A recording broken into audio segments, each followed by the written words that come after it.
HSC 2026 batch কি অবস্থা সবার? তোমাদের আজকের ক্লাস কৃষি শিক্ষার দ্বিতীয় পত্র দ্বিতীয় অধ্যায় ওয়ান শট এমসিকিউ আমরা শুরু করছি। কোনটি উন্নত মানের ব্রয়লারের জাত কোনটি? সেটি হচ্ছে কি স্টারব্রো। ব্রয়লার মূলত মাংস উৎপাদনের জন্য দ্রুত বাড়ে। স্টারব্রো একটি উন্নত জাতের মাংস উৎপাদনকারী ব্রয়লার মুরগি। মুরগির বাচ্চাকে তাপ দেওয়ার ঘরকে কি বলে? মুরগির বাচ্চাকে তাপ দেওয়ার ঘরকে বলা হয় হচ্ছে কি ব্রুডার হাউস। ব্রুডিং শব্দের অর্থ হলো উষ্ণতা বা তাপ দেওয়া, তাই মুরগির ছোট বাচ্চাকে কৃত্রিমভাবে প্রয়োজনীয় কৃত্রিম তাপমাত্রা বা তাপ দেওয়ার ঘরকে কি ব্রুডার হাউস বলা হয়। ডিম ফোটানোর জন্য আধুনিক যন্ত্রটির নাম কি? আধুনিক যন্ত্রটির নাম হচ্ছে কি ইনকিউবেটর। বাণিজ্যিকভাবে একসাথে শত শত বা হাজার হাজার ডিম থেকে কৃত্রিম উপায়ে বাচ্চা ফোটাতে ইনকিউবেটর ব্যবহার করা হয়। মুরগির জাত কোনটি? মুরগির জাত হচ্ছে কোনটা? আসিল। আসিল হলো ভারত ও বাংলাদেশে একটি বিখ্যাত ঐতিহ্যবাহী লড়াইয়ের মুরগির জাত। কোনটি ডিম উৎপাদনকারী হাঁসের জাত? ডিম উৎপাদনকারী হাঁসের জাত হচ্ছে কি খাকি ক্যাম্পবেল। খাকি ক্যাম্পবেল হাঁস ডিম উৎপাদনের জন্য অত্যন্ত জনপ্রিয়। বছরে প্রায় 250 থেকে 300টি ডিম দেয়। তাই এখানে সঠিক উত্তর কি খাকি ক্যাম্পবেল। ডিম উৎপাদনের জন্য বিশ্বের সর্বাপেক্ষা জনপ্রিয় মুরগির জাত কোনটি? সর্বাপেক্ষা জনপ্রিয় মুরগির জাত হচ্ছে কি যে হোয়াইট লেগহর্ন। ডিম উৎপাদনের ক্ষেত্রে হোয়াইট লেগহর্ন সারা বিশ্বের সেরা। এই জাতের মুরগি বছর প্রায় 250 থেকে 300টি পর্যন্ত সাদা ডিম দিয়ে থাকে। মুরগির গাম্বর রোগটি সর্বপ্রথম শনাক্ত করা হয় কোন দেশে? সর্বপ্রথম শনাক্ত করা হয় আমেরিকায়।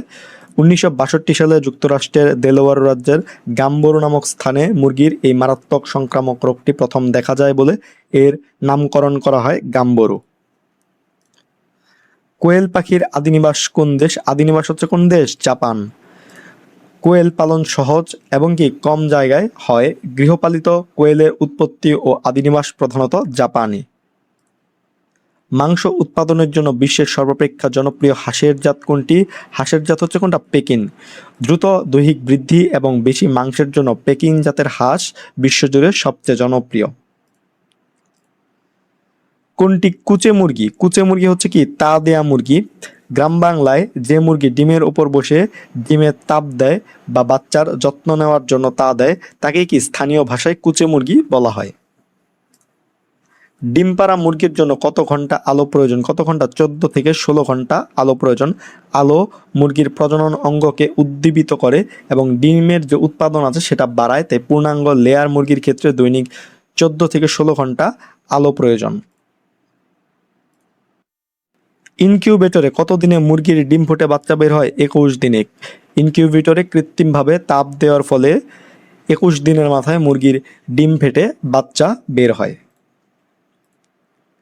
কোন হাঁস সমুদ্রের লবণাক্ত পানিতে চাষ হয়? কোন হাঁস? সেটা হচ্ছে কি যে জিন্ডিং। জিন্ডিং হাঁসটি বা জিন্ডিং জাতের হাঁস বেশি লবণাক্ততা সহ্য করতে পারে, তাই বাংলাদেশের উপকূলীয় ও নোনা পানির অঞ্চলের জন্য কি এটি বিশেষভাবে উপযোগী। কোনটি ডিম উৎপাদনকারী হাঁসের জাত? ডিম উৎপাদনকারী হাঁসের জাত হচ্ছে কোনটা? যে খাকি ক্যাম্পবেল। খাকি ক্যাম্পবেল ডিম উৎপাদনের শীর্ষে। এটি বছরের বেশিরভাগ সময়ে নিয়ম করে প্রচুর পরিমাণে ডিম দিতে পারে এই জাতের হাঁস। হাঁসের সবচেয়ে মারাত্মক রোগ কোনটি? হাঁসের সবচেয়ে মারাত্মক রোগ হচ্ছে কোনটা? প্লেগ রোগ। ডাক প্লেগ ভাইরাসজনিত একটি অতীব মারাত্মক রোগ, যাতে আক্রান্ত হলে খামারের হাঁস দ্রুত এবং অতি মহামারী আকারে মারা যায়। ল্যান্টিং পদ্ধতিতে পালন করা হয় কোনটি? কোনটি পালন করা হয়? হাঁস পালন করা হয়। হাঁসকে দলবদ্ধভাবে বিশেষ খোলা জায়গায় বা নালায় নির্দিষ্ট ব্যবস্থাপনা মেনে চড়া ও পালনের যে কৌশল সেটি হচ্ছে কি হাঁস পালনের ল্যান্টিং পদ্ধতি। হাঁসের কলেরা রোগের কারণ কি? কলেরা রোগের কারণ হচ্ছে ব্যাকটেরিয়া।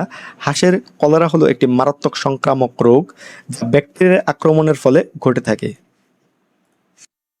নিচের কোনটি হাঁসের জন্য মারাত্মক রোগ? হাঁসের জন্য মারাত্মক রোগ হচ্ছে কোনটা? ডাক প্লেগ। ভাইরাস দ্বারা আক্রান্ত এই ডাক প্লেগ রোগ হলে হাঁসের মৃত্যুর হার খুব বেশি বেড়ে যায়। এটি হাঁসের জন্য কি সবচেয়ে ঝুঁকিপূর্ণ একটি রোগ।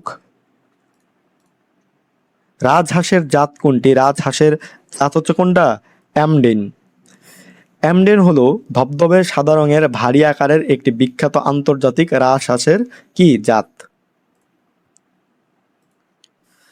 কোনটি দেশি হাঁসের জাত? দেশি হাঁসের জাত হচ্ছে কোনটা? নাগেশ্বরী। নাগেশ্বরী আমাদের সিলেট, সুনামগঞ্জ, হাওর অঞ্চলের নিজস্ব ঐতিহ্যবাহী স্থানীয় দেশি হাঁসের অন্যতম একটি প্রধান জাত।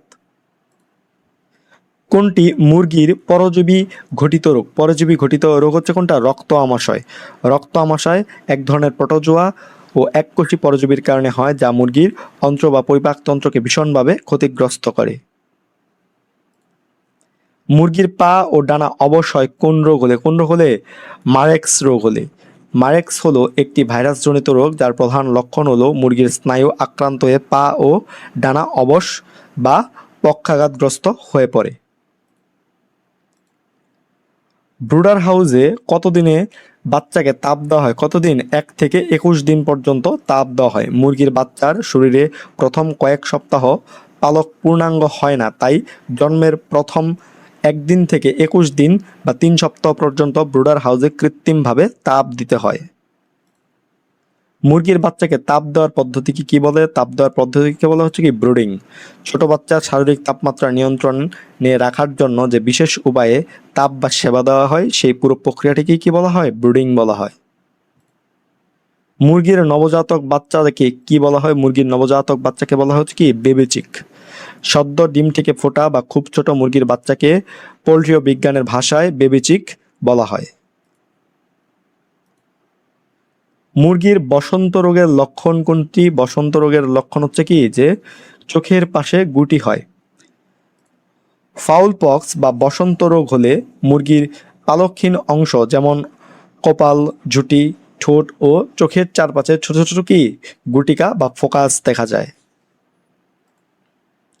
কোন পদ্ধতিতে বাণিজ্যিক ভিত্তিক মুরগি পালন অধিক লাভজনক? কোন পদ্ধতিতে? খাঁচা পদ্ধতিতে। খাঁচা পদ্ধতিতে কম জায়গায় অনেক বেশি মুরগি রাখা যায়, খাবারের অপচয় কম হয় এবং ডিম সহজে সংগ্রহ ও পরিষ্কার করা যায়। মুরগি পালনের কয়টি পদ্ধতি? 3টি পদ্ধতি। একটা হচ্ছে কি মুক্ত পদ্ধতি, আরেকটা হচ্ছে অর্ধমুক্ত পদ্ধতি এবং 3 হচ্ছে কি আবদ্ধ বা নিবিড় পদ্ধতি।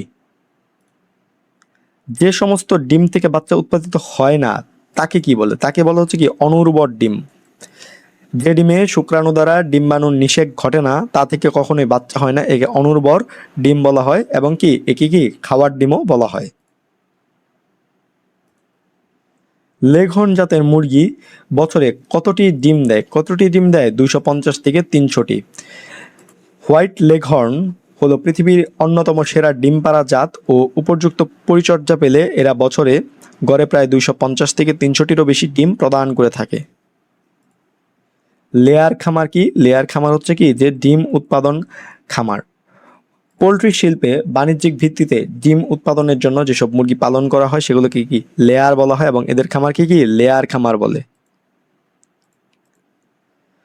ব্রয়লার মুরগির ঘরের তাপমাত্রা কত ডিগ্রি সেলসিয়াসের মধ্যে রাখা উচিত? কত ডিগ্রি? 18 থেকে 21 ডিগ্রি বা 22 ডিগ্রি সেলসিয়াসের মধ্যে রাখা উচিত।